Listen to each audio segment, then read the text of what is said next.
Welcome, everyone. This is Charlie McQueen, President of McQueen Financial Advisors. Apologize, we're kicking things off just a minute or so late here today, and we still have a number of participants entering the room at the moment, so we're going to just slowly get started here. So welcome, everyone. Happy May. It's hard to believe we're just about the middle of May right now. Pretty amazing. So the year is flying by as we head towards mid-year. With that, we've got a great team here today, and I really want to thank all of you for joining us. And our topic today is ALM 201, leveraging your ALM report. And really excited to have you here to talk about your ALM report, talk about ALM reports and ways to get more value out of your ALM report. On the next slide here, you see Charlie McQueen, President of McQueen Financial Advisors. I'm really excited that we had a number of people from our office on this call. Our three main services, I'm sure all of you know about, is our investment advisory services, as we are an SEC registered investment advisor with over $9 billion under management. Obviously, we provide asset liability management reporting and all sorts of great reports, and that's what we're going to focus on today.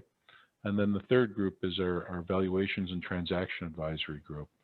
So really excited to have all groups or people from all three of our groups representing us here. And we're also excited that we do have, and we'll talk about at the end here, we do have a couple of webinars coming up, one that's going to talk about investments, another on CECL, which is something that's coming quickly to a head here. So with that, on our next slide, I'd like to really introduce the two important people here today. Heather Shepperly, who's our Vice President and ALM Director. Heather's responsible for all ALM and ALM-related reports and activity at McQueen Financial. She's been with us for a long time and does an amazing job at our ALM reporting and organization. And I really want to thank Heather for her leadership through this, what's really been an interesting time frame with the deposit growth that we've been having and cash growth and modification of interest rate risk. So thank you, Heather.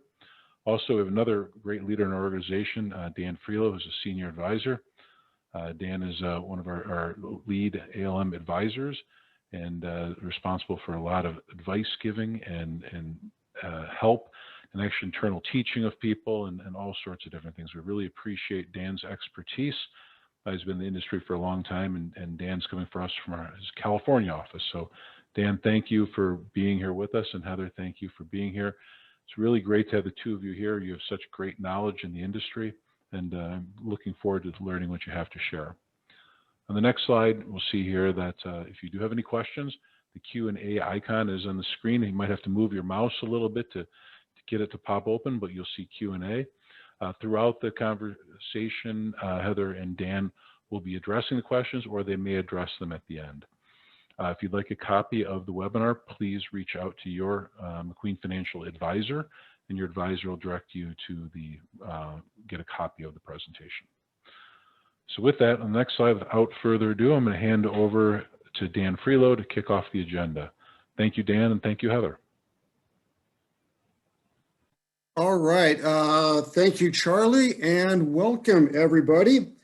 It's great to be covering this topic today, especially given the feedback we've received from our ALM 101 webinar that was back in February.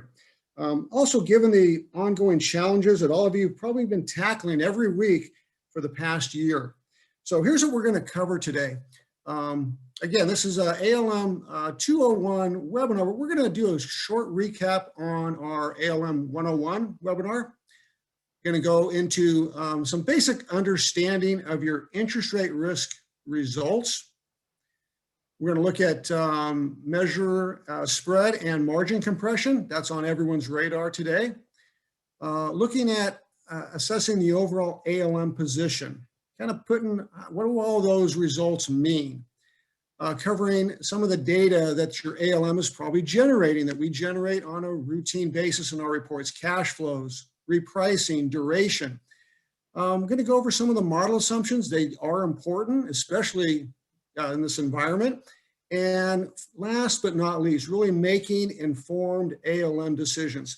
So what we're going to try and do is really take that ALM 101 webinar and expand and give you more tools and skills to take it ahead. So with that, let me turn it over real quickly to Heather and go over the initial one. Thank you, Dan. Yes, thank you everybody for joining us today. And those of you that were with us back in February when we did the ALM 101, we covered a lot of really great basics. And the point of today is to kind of take that next step of where do we go from here? But just as a quick recap, we know ALM is a combination of a little bit of art and a little bit of science. And as the definition of ALM is art of managing the mix, volume, and interest rate sensitivity of sources and uses of funds for purposes of controlling interest rate risk and providing a constant positive net interest margin. And we do this by utilizing this forward-looking scenarios of what things are going to look like going forward, and taking into consideration where the market is and what we have in front of us. Understanding what our projections look like, our value position, the model assumptions that go into the report really can significantly change what some of our risk looks like. And we're actually going to dive a little bit further into that today in a little bit more detail and understanding. And then the risk versus the return and the trade-off of those different movements and how to plan for the future.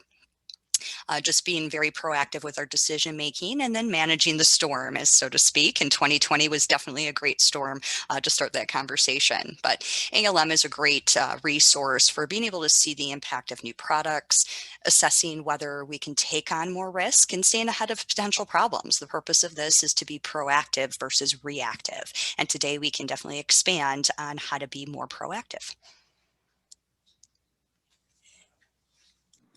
All right. Thank you, Heather. That's a great recap. And for those of you that may not have watched the webinar that 101 that she just mentioned, that is certainly on our YouTube channel. So take advantage of that. All right. So let's begin. Really, many times we hear from clients saying that they receive their quarterly ALM reports, but they really want to understand what the numbers mean, how they got there, make better sense of it, and make better sense of the analysis so they can move forward. Simply put, where are you at? But where are we going and how do we get there? And that's what we're going to talk about right now, some of the initial interest rate risk measures. Some of this is a recap again, little ALM 101 refresher. The first measurement, generally everyone's looking at right now, deals with earnings, your earnings at risk. And in our reports, it's really a measurement that we would see in the shock income simulations. So what we're trying to do here is look at income sensitivity over a 12-month horizon. That's what the chart there illustrates. And what you're normally looking at is your base NII. Is that on target? Are we achieving our base NII and what we expect? How are the sensitivity levels showing in the rate shock scenarios? Do we understand what's driving that sensitivity? And again, this is a static balance sheet, but this is a starting point to understand your risk profile. Finally, really looking at, in this example, there's a couple of sensitivities that are outside of a board limit. So we'll talk about that, but that's something that you want to understand going into your reports and being able to communicate that. All right, next slide. Second measure is really your market risk, what the examiners look at. Many call it net economic value. In the McQueen report, we refer to that as your net economic value of equity, or that acronym NEVE. Again, we're looking at a table to understand how your NEV, that capital adequacy measurement, so to speak, is going to react in a rate shock scenario. In this example, we have a base NEVE of 82.6 million. That's a strong NEVE base. We have a good NEV ratio, that 11.9%. We can see in this example, we're certainly below our board established policy limits. That's great. So one of the questions that we often get is, so does this give us some capacity to move our balance sheet profile one direction or the other? And that's certainly a question that you should be asking as you're looking at strategies. All right, next slide. And certainly one of the risk measurements that everyone is cautiously looking at is liquidity. Do we have any immediate liquidity concerns?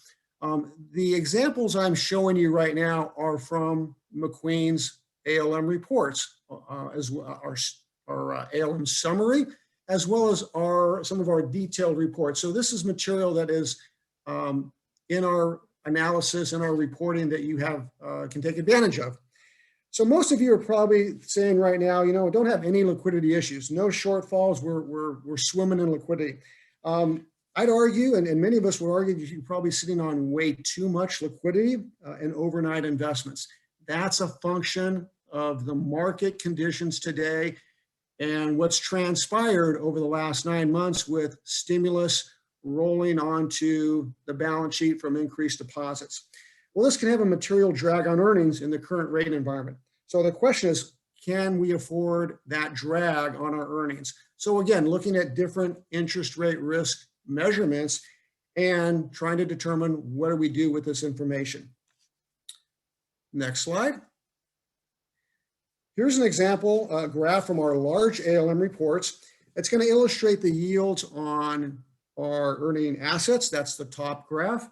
And then the cost of funds on the deposit liability side, that's the bottom. And really what we're trying to look at is the forecast, not only of where we've been in the last couple of quarters that we've measured, but also where are we going in a 1-year projection. That 1-year projection is on the far right. And in this example, it's illustrated in that December-21 notation. So do we understand the direction we're heading and what's behind this drop in the yields or the cost of funds? Well, certainly we know in this example in the last 12 months, it's because of the rate environment and the drop in rates back in March of last year and where they've remained.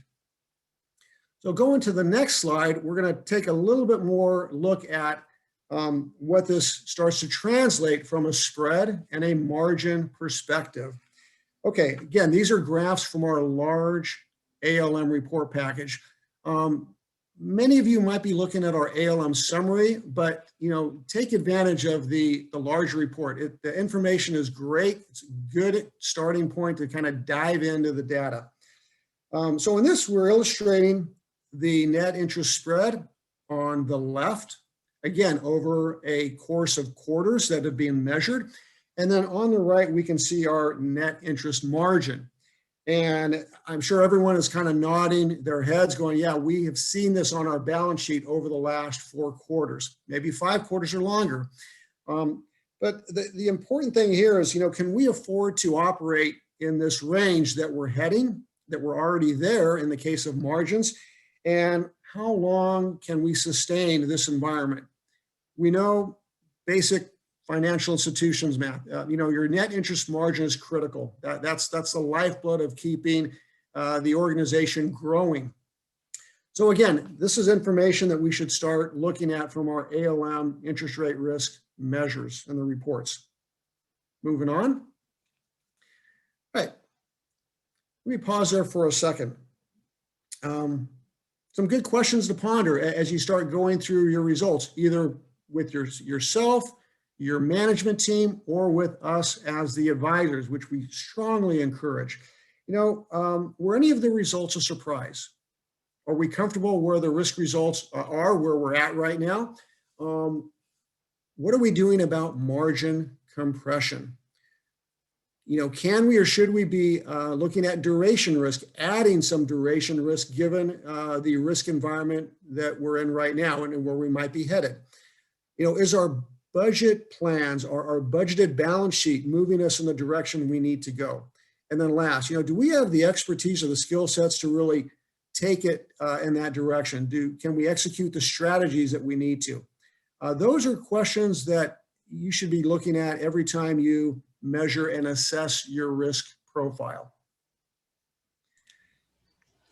Dan, these are some really great points, and you've been showing multiple sections of the full report that give us some incredible detail and seeing the trends and the patterns of how this pandemic is hitting our balance sheet and to be able to make those proper decisions going forward. We have both a summary report and that full detail report. And the summary reports are fantastic when we're presenting to boards and looking at this as a high level. But as we try to look at this as more of a strategic effort, utilizing the large report to take the time with your advisor and going through from one section to the next to really pinpoint and look at where our opportunities as we're trying to plan for the future, looking as those are hitting our balance sheet and moving in the direction that we're trying to achieve and seeing where it's actually starting to arise and being able to utilize this large report to be able to pinpoint those movements is just a very great way to monitor, to plan, and to move forward. Heather, those are excellent points. Again, it's really, the title of this today's session, leveraging your ALM. And that's really what I think she just summarizes, taking advantage of the data that's out there.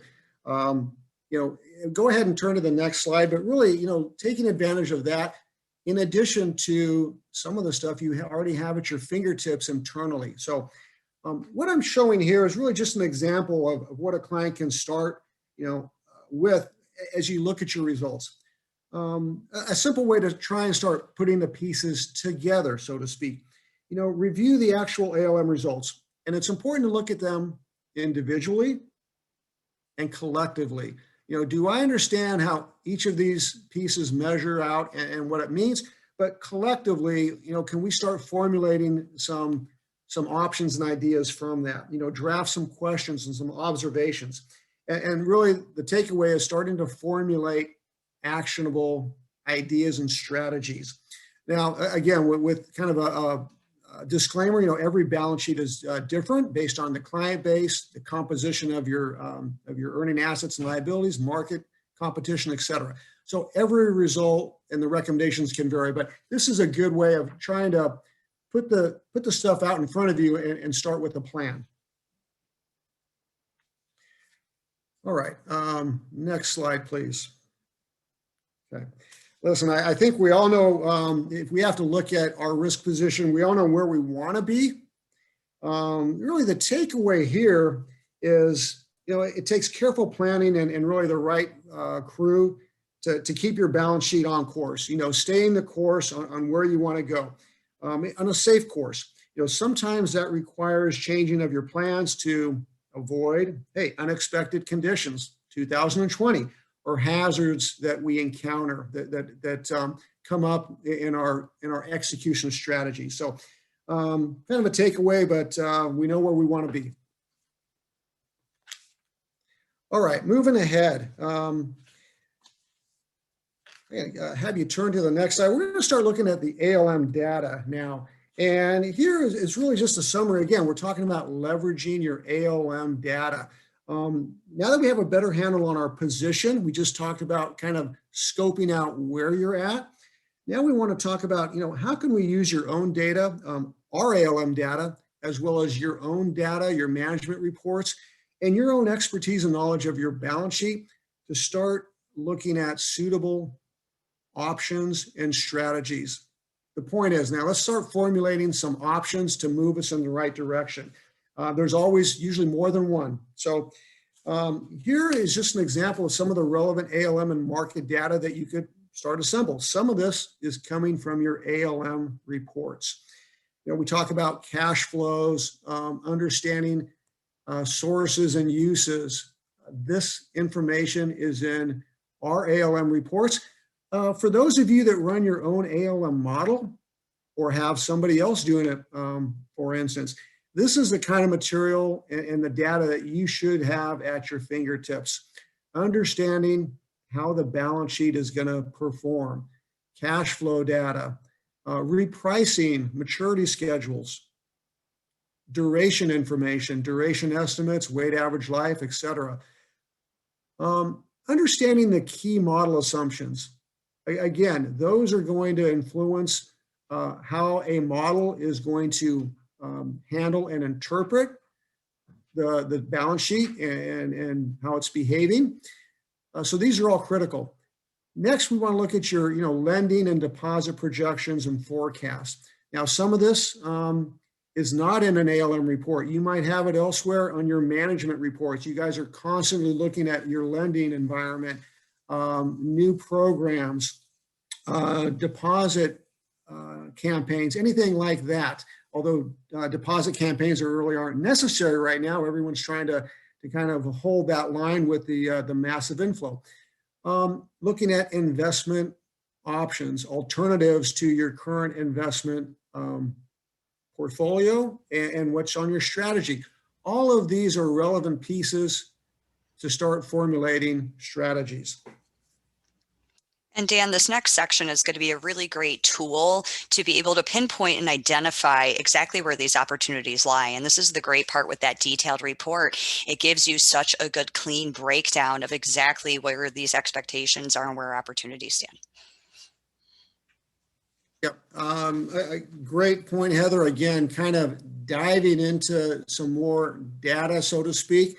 Again, looking at a combination of what your ALM is supporting for you. That's why we go through this process, but as well as using it in combination with your own management team data as well. So again, this example here we're going to run through is really an idea of how to identify areas of the balance sheet that we could start focusing on.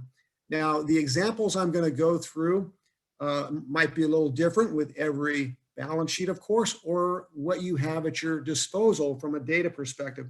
But in this one, we're looking at, this is a loan portfolio and repricing.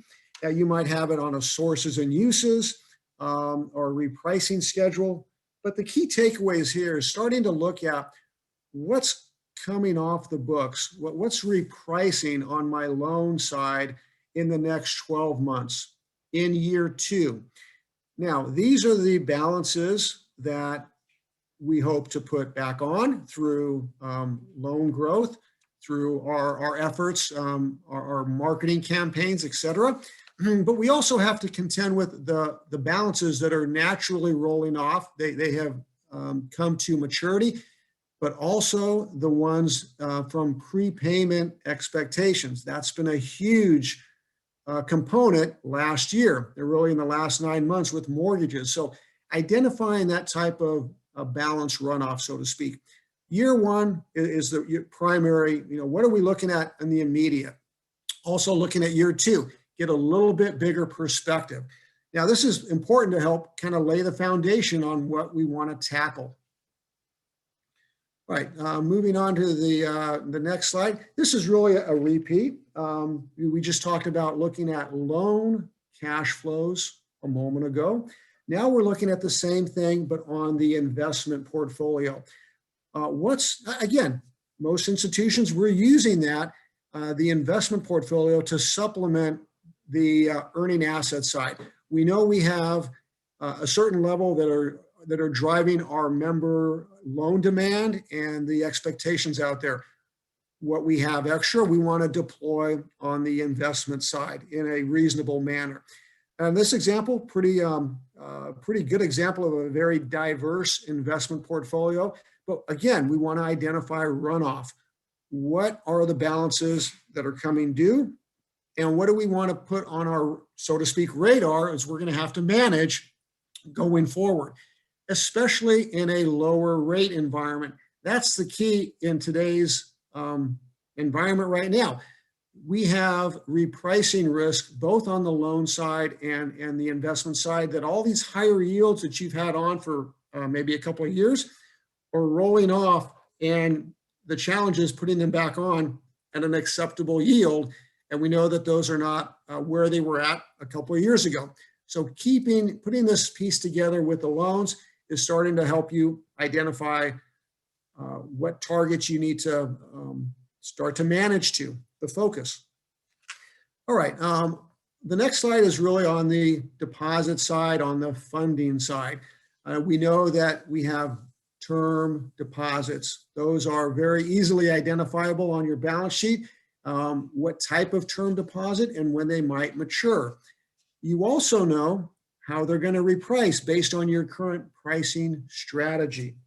So again, the takeaway here is understanding on the loan and the investment side what is rolling off and you want to redeploy, but also any changes to your funding deposit side. What deposits might be rolling off and may or may not renew, and how are we going to reprice them in this lower rate environment? Now, the bottom part of this slide is a reference to your core deposits, your your non-maturity deposits. Now, again, we don't anticipate much decay at all in today's current environment, but again, for those that might have some shift in core deposit composition, understanding that and including that in your analysis. So the takeaway here is understanding, again, cash flows, sources and uses, and what you need to be tackling from a business strategy perspective in the next 12 and 24 months. Where can I redeploy our assets to make and improve earnings and put our risk position where we want to be? And Dan, that's such an important point, and these slides are such a great way to tie this together to properly plan. As we know, deposits are very, very liquid right now and coming in faster than we would like. We have a lot of these term deposits as they start to roll off, making sure that we're managing that asset side of the balance sheet, because that risk is going to change as it's inherently more difficult to lock in these longer term deposits as the yields are just not there. And we're going to see a lot of this with depositors kind of shifting these funds to the non-maturity side. So being able to look at all of these moving pieces together really helps us make proper decisions, especially on the asset side of the balance sheet, as our risk is going to start to change as its deposit structure will start to change. You are correct. And it's an important takeaway that Heather just mentioned is really, balance sheets are fluid. They're always in motion. We know that this current environment we're in, the deposit composition is changing. Those term deposits that were being put on in the last couple of years, again, from an advantage from a saver's perspective, those were appealing yields for the consumer, for your member, whatever to get.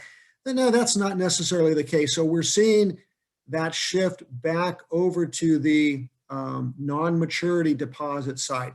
Again, that's kind of a gradual flow, and that cycle changes again with the rate environment and the economy. So those are things to keep an eye on. It doesn't mean that there's a concern or a red flag, but we want to understand the behavior and be able to manage that proactively down the road when we have to change that back to a more funding strategy. Okay, let's have you go. Now, here is another important piece, and I don't want to get into the weeds, but from a duration perspective, again, this is data that your ALM model should be generating, what we generate at the McQueen model, and looking at the duration on your assets versus the duration on the deposit funding side. And in this example, we can see that the duration that we're looking at, the base case here in today's rate environment, the duration is lower on the deposits, on your loans and investments versus the deposit side and your borrowings, if you have any borrowings. This begs the question, can we shift the duration profile to improve earnings? Again, this is an example. Every balance sheet's going to be different, but these are some of the data points that you could be pulling out and leveraging from your ALM analysis. This is good information for decision-making purposes. And this is really, everything I'm just talking about is kind of the tools and the pieces to start formulating actionable strategies. So again, duration, cash flows, repricing, all of this stuff from your ALM or your internal reports, use it, leverage it. And when you're not sure, from a McQueen perspective, That's what we're here for as an advisor, as a consultant, to help you kind of work through all this and put actionable strategies at your fingertips. And Dan, So, this is well, go such a ahead. great page because it really kind of shows some of the obstacles that we've been dealing with this last year. A year ago, these durations looked a bit different. And as you can see, the asset side of the balance sheet is shortened significantly, even less than we see on those liabilities. And a lot of this has to do with the market and the change of rates and prepay speeds just going through the roof with that opportunity for refinancing, especially on the mortgage side of the balance sheet. So that really caused a lot of the shortened duration of those assets as those refinance so quickly. And as things move in these upward scenarios, that's why you see, prepays is just one of the many moving pieces that contributes to the impact to duration. But as a general statement, as rates start to move up, that incentive to refinance lowers, which lengthens out that asset side. And you can see that mismatch starts to narrow a little bit as we expect those assets to lengthen out as rates go up and prepay speeds start to slow. Yeah, absolutely. Again, balance sheets, fluid, based on the environment, with duration and what's that shortening in the last year. Not many people were expecting that, or the speed with which that has happened. So great point. And really, I think the next slide kind of sums it up. Again, going through this exercise, going through this analysis, forecasting your loan, your investment runoff, looking at your deposit trends, your repricing trends. What does that mean? Is our liquidity, are we adding to that liquidity position? Are we tightening it? And, at the end of this, do we have achievable loan growth or shortfalls? And what are we going to do with that difference? The potential loan and investment activity that we need to patch up.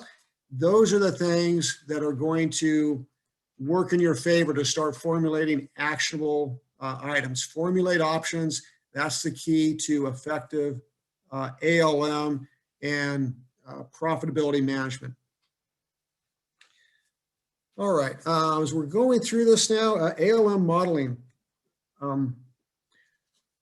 So it's really important that before we maybe go too much farther into, working on actionable strategies, options, et cetera, let's take a step back.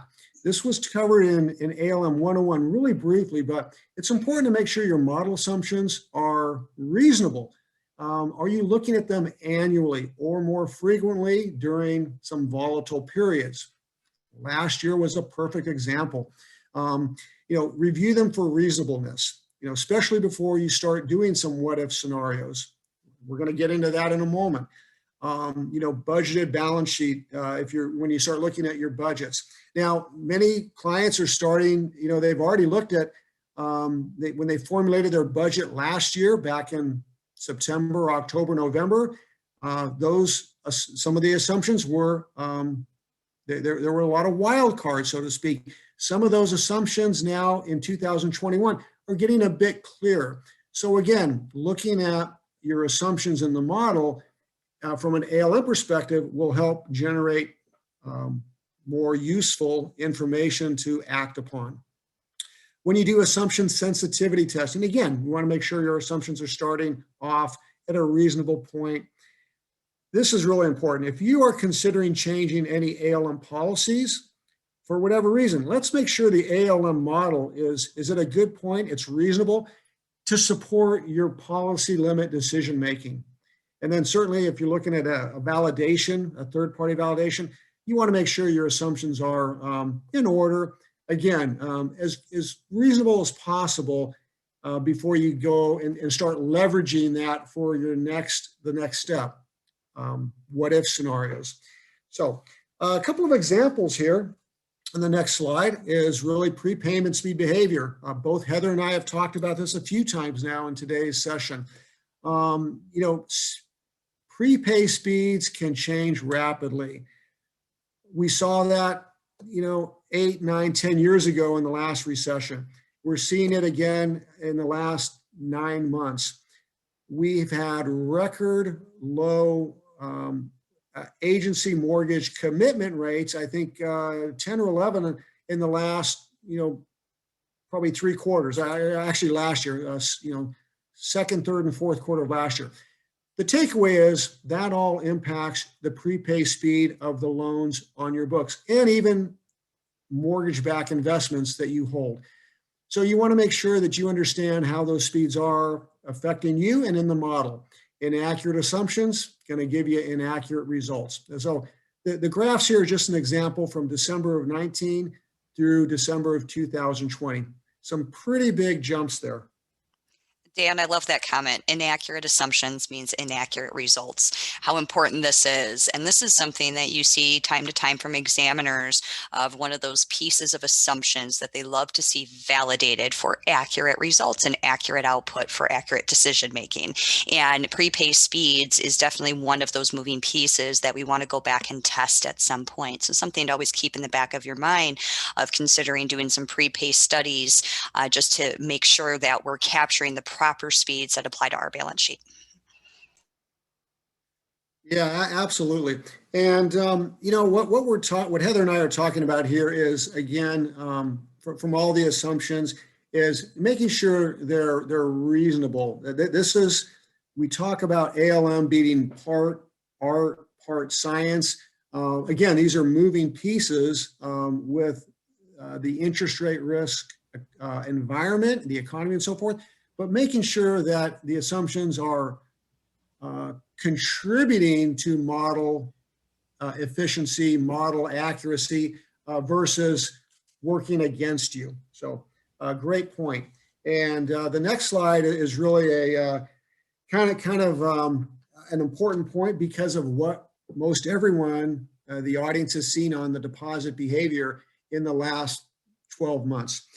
Looking at your non-maturity deposits, that NMD reference, these grew substantially from March of last year to March of this year, and they're still growing. I'm talking to clients in April and early May. They're still seeing deposits coming in the door. This is a general number, but 15 to 25% growth over the year. And we've had clients that have actually exceeded, that 25, 30% range, a few of them. Those are huge growth numbers that most institutions won't see in 4 or 5 years. So the question is, are those non-maturity deposit assumptions still reasonable? The final terms that you assign to those deposits. The rate response betas, how your repricing behavior might change if rates go up. That's certainly a huge impact on your earnings expectations. Decay rates, again, not a big issue right now. The problem is that there is no decay out there for most of us. But again, that establishes the duration and how stable, how long those deposits are going to be. And then certainly if you have any assumptions, rate floors, rate caps, et cetera, discount rates. Interestingly enough, a lot of institutions might have had a minimum rate floor that was, for example, 10, 15, 20 basis points a year or two ago. Well, we know in today's environment, minimum rate floors, we have institutions that have dividend rates at 0 or even a few basis points. So make sure that your model is accurately picking up what you're doing, what you want to do going forward. That's going to, again, help lay the foundation for accurate assumption sensitivity testing. And Dan, this is a really great point because this is another extremely important piece of the assumptions that go into the model. And doing core deposit studies from time to time is very important. Examiners always like to see that effort is being done to ensure that the assumptions that are currently in the model are still relevant. And a lot of this pertains to how fast the deposits come in and out, but also how fast do we react to the market, those rate betas. What was appropriate of what we did back in June of 2004 through 2006 2006, the last time we saw a 400 basis point increase over 2 years. How we reacted to the market then isn't necessarily the same as we reacted to the market from 2017 through 19. So reevaluating those reactions, reevaluating those assumptions is always a really good practice to ensure that the assumptions being used in the model are still relevant today for the structure of our balance sheet in the current market. Absolutely, great point. Again, we talk about balance sheet behavior. It is fluid. It is driven by what we see in the economy, in the rate environment established, at the Federal Reserve level, and certainly consumer sentiment, consumer confidence. So again, keeping an eye on all of these assumptions, asset side, liability side, very important. And that really goes into our, really some of the final pieces of our discussion today is, okay, what if scenario analysis? And what we're going to talk about here, I'm going to stop there for a moment and let's do a quick recap.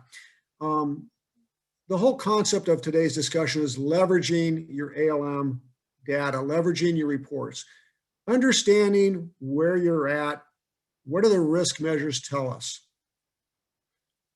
Are we comfortable with that? Where do we want to go? Do we have capacity from a risk perspective, our risk limits, to move one direction or the other? And then we've gone through an exercise where we can start looking at the balance sheet in greater detail and looking for those areas, those opportunities, so to speak, to uncover that, to start formulating ideas and strategies.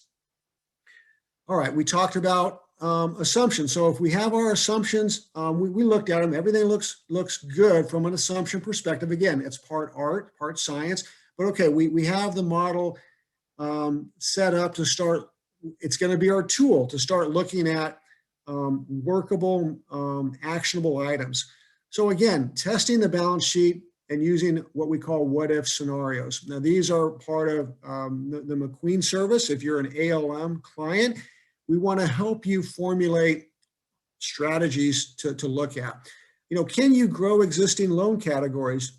We know that mortgage lending has been one of the silver lining great points of last year. Can we continue to grow that in the same capacity? All right, we also know that our overnight balances have ballooned because of the huge inflow of deposits in the last 9 months and going forward still until maybe this last round of stimulus kind of runs its course. So do we put some of those overnight investment funds to work on the security side if we can't put it to work on the loan side? Are we looking at new loan products or deposit products? And we want to kind of run those through a model to see what happens. Now, for those of you that might have taken on some risk in the last 9 months with mortgages, for example, we know that the mortgage environment, we put on a lot of long-term fixed rate mortgages. Well, many clients are selling those into the secondary market. What you're doing is you're managing your risk. You're managing concentration risk, duration risk, and also maybe keeping, you're freeing up liquidity to keep that lending machine running. So these are all good what-if scenarios to look at. All right, going to our next example is really a clear example of what you could look at from a what-if scenario. What are some of the components you want to get from running through this exercise and then putting it to use. Now, this is a example from a different balance sheet, so some of the numbers don't equate back to the examples I talked about earlier. But again, it's an example on how you can formulate a good what-if scenario.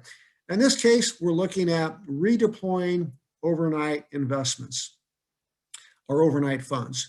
We've determined, or we think we've determined that we have an excess amount sitting in overnight, and can we deploy those in other areas? Now, we know we're not growing the loan side in this example. We're looking at redeploying these on different investment alternatives. taking it out of overnight funds, which we know are not earning us anything, and putting it into agency securities, corporate instruments, mortgage-backed securities that are fixed. We're looking at 15 million to redeploy. So what this assumption exercise, all right, let's lay the foundation. This is what we're assuming. And then down below on this graph or this chart is, okay, what happens to our income? We know we can compare the current standard report, what we're seeing today, versus a growth report, or what I would call maybe a pro forma position. Now, we're not touching the loan side, so our loan income does not change. We can see that our investment income takes a nice bump upward, that 183,000. Now, what that's we're earning much more on these new investment options versus overnight funds. So that's the bonus here. We're looking at option A and what does it do if we go this route? Our expenses don't change. So we're laying the foundation of a good decision, and does it make sense? The next slide is really then taking it to the next level. Okay, our goal is to increase interest income. Yes, it does that. What about here? Does this change to our balance sheet composition? More investments. How does that handle, or how does that look like from an income shock test? Does our net interest income shock in an upward rate environment? Does that still keep us within the boundaries that we want to operate in? Now, again, this is a different example from our initial slides that we talked about early on. But in this case, we had a positive net interest income profile if rates go up. Again, a lot of money in overnight investments. All right, those are going to go up substantially if rates go up. In this report, the growth, we show that we now are in a slight declining risk profile. Again, still well within our acceptable range. That's the risk we're taking versus the reward of getting that higher interest income today in the base environment. The next one, again, I'm sorry, go back, is really on the bottom slide there is our change to the net economic value of equity. Does changing our duration of the investment side alter the NEVE profile in such a manner that it puts us outside of our risk range? Here we can see that we actually have, in this example that we do and what we report to those clients that ask for this, we would show your policy limits up at the top. That's illustrated in both of these graphs, and also where the new growth report or this pro forma profile takes you. So in this example, we move up to minus 19.3%. It's still within our policy limits. So now we know that this option increases our income.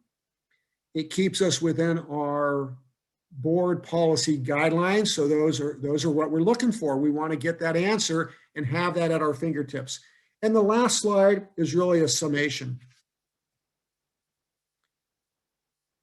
All right, we've determined what does a strategy do to our balance sheet? Does it support the desired outcome? Is our net interest income impacted as expected? It's increasing, yes. Is our NEV risk profile within a desired range? The answer is yes.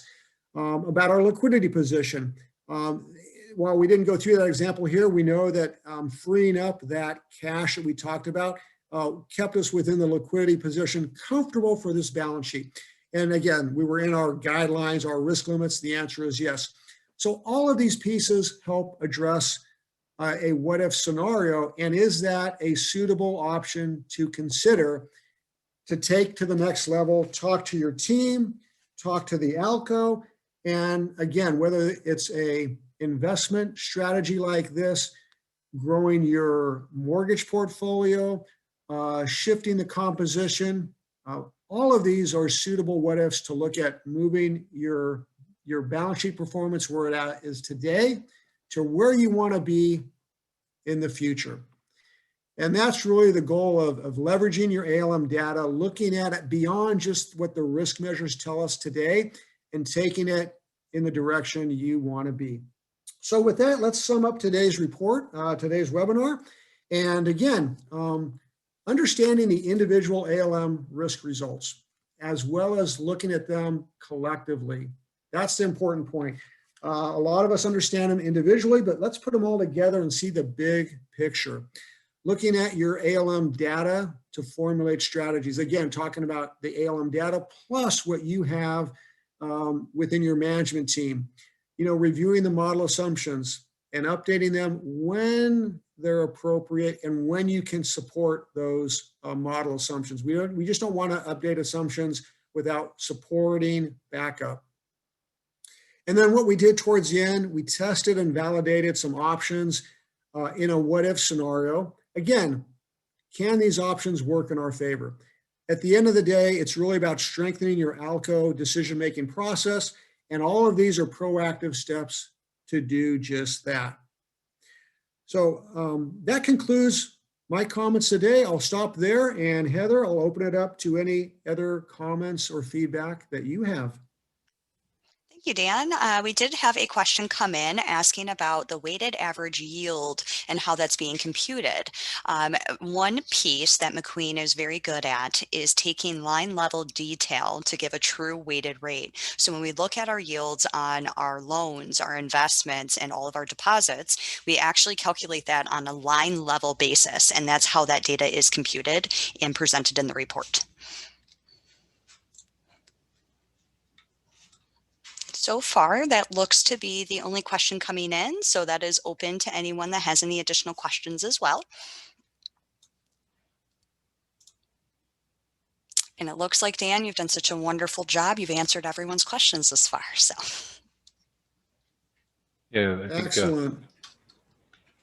Well, thank you, Heather. And Charlie, I will turn it back over to you. And I want to thank the audience for their time today. Well, thank you very much, Dan. Thank you, Heather. Great presentation, very, very thoughtful, and some wonderful points. You know, as we enter this different environment every day, we discuss inflation, we discuss cash growth, and all sorts of different things. Definitely not a boring time in the asset liability management and interest rate risk management world. So again, thank you, Heather. Thank you, Dan. Really appreciate the time. For everyone else out there, we do have coming up 2 more webinars. We do have our Investments 101 webinar coming up on May 20th. We'll be talking about investments, basics of investing, and all sorts of great information on the investment area. And then following that, on June 9th, we'll have our CECL 2021 update. So look forward to having you attend both of those. Thank you again for your time. And if you have any further questions, please reach out to your McQueen Financial Advisor or to the office. We're in the office to a degree and also remote, but we're here to help. Thank you, everyone. Have a great day. thank you, everyone.